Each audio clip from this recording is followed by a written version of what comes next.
ಸಚಿವ ಸಂಪುಟ ವಿಸ್ತರಣೆ ಕಸರತ್ತು ಅಂತಿಮ ಹಂತದಲ್ಲಿದೆ. ಎಲ್ಲ ಅಂದ್ಕೊಂಡಂತೆ ನಡೆದಿದ್ರೆ ಬಹುತೇಕ ಗುರುವಾರವೇ ಫೈನಲ್ ಆಗ್ತಾ ಇತ್ತು. ಆದರೆ ಎಐಸಿಸಿ ಅಧ್ಯಕ್ಷ ಮಲ್ಲಿಕಾರ್ಜುನ್ ಖರ್ಗೆ ಅವರ ಪುತ್ರನ ಅನಾರೋಗ್ಯದ ಹಿನ್ನೆಲೆಯಲ್ಲಿ ಅವರು ದಿಢೀರಾಗಿ ಬೆಂಗಳೂರಿಗೆ ವಾಪಸ್ಸಾಗಬೇಕಾಗಿತ್ತು. ಈ ಹಿನ್ನೆಲೆಯಲ್ಲಿ ಸಂಪುಟ ವಿಸ್ತರಣೆಗೆ ತಾತ್ಕಾಲಿಕವಾಗಿ ಬ್ರೇಕ್ ಅಷ್ಟೇ ಬಿದ್ದಿದೆ. ಸೋಮವಾರ ಮತ್ತೆ ರಾಜ್ಯ ನಾಯಕರು ದೆಹಲಿಗೆ ತೆರಳಲಿದ್ದಾರೆ.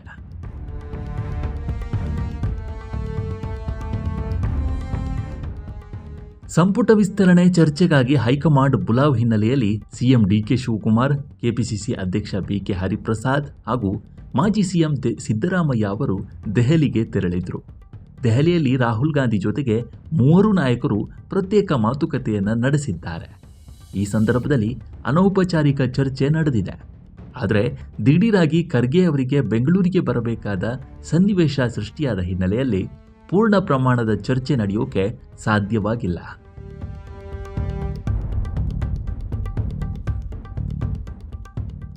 ಸಚಿವ ಸಂಪುಟ ವಿಸ್ತರಣೆ ಹಿನ್ನೆಲೆಯಲ್ಲಿ ಸಿಎಂ ಡಿಕೆ ಶಿವಕುಮಾರ್ ಅವರು ತಮ್ಮ ಪಟ್ಟಿಯೊಂದಿಗೆ ಸಿದ್ಧವಾಗಿ ತೆರಳಿದ್ರು. ಆದರೆ ಪಟ್ಟಿಯ ಪೂರ್ಣ ವಿವರಗಳ ಜೊತೆಗೆ ಚರ್ಚೆ ನಡೆದಿಲ್ಲ. ಬದಲಾಗಿ ಅನೌಪಚಾರಿಕ ಚರ್ಚೆಯ ಸಂದರ್ಭದಲ್ಲಿ ಯುವ ಮುಖಗಳಿಗೆ ಹಾಗೂ ಮಹಿಳೆಯರಿಗೆ ಆದ್ಯತೆ ನೀಡಬೇಕು ಎಂಬ ಸೂಚನೆಯನ್ನ ರಾಹುಲ್ ಗಾಂಧಿ ನೀಡಿದ್ದಾರೆ ಅನ್ನೋ ಮಾಹಿತಿ ಸಿಕ್ಕಿದೆ.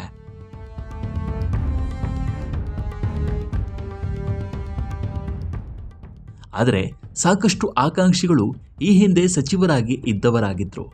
ಪಟ್ಟಿಯಲ್ಲಿ ಅಂತಹ ಕೆಲವು ಹೆಸರುಗಳು ಇದ್ದವು.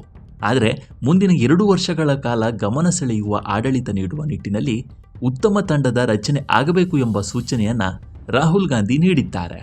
ಹೀಗಾಗಿ ತಂಡದಲ್ಲಿ ಯುವ ಮುಖಗಳಿಗೆ ಆದ್ಯತೆ ನೀಡಿ ಮಹಿಳೆಯರು ಇರಬೇಕು ಎಂಬ ಸೂಚನೆಯನ್ನು ನೀಡಿದ್ದಾರೆ ಅಂತ ತಿಳಿದು ಬಂದಿದೆ.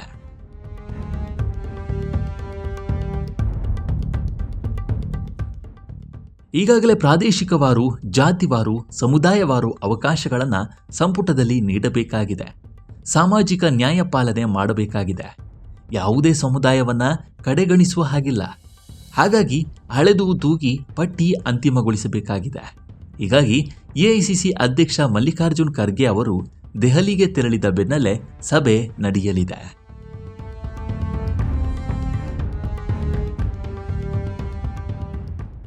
ಇನ್ನು ಸಚಿವ ಸಂಪುಟದಲ್ಲಿ 20 ಸ್ಥಾನ ಖಾಲಿ ಇದೆ.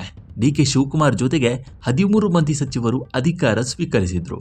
ಈ ಪೈಕಿ ಹಿಂದಿನ ಸಂಪುಟದಲ್ಲಿ ಇಲ್ಲದ ಯತೀಂದ್ರ ಸಿದ್ದರಾಮಯ್ಯ ಹಾಗೂ ಯುಟಿ ಖಾದರ್ ಅವರಿಗೆ ಅವಕಾಶ ನೀಡಲಾಗಿದೆ.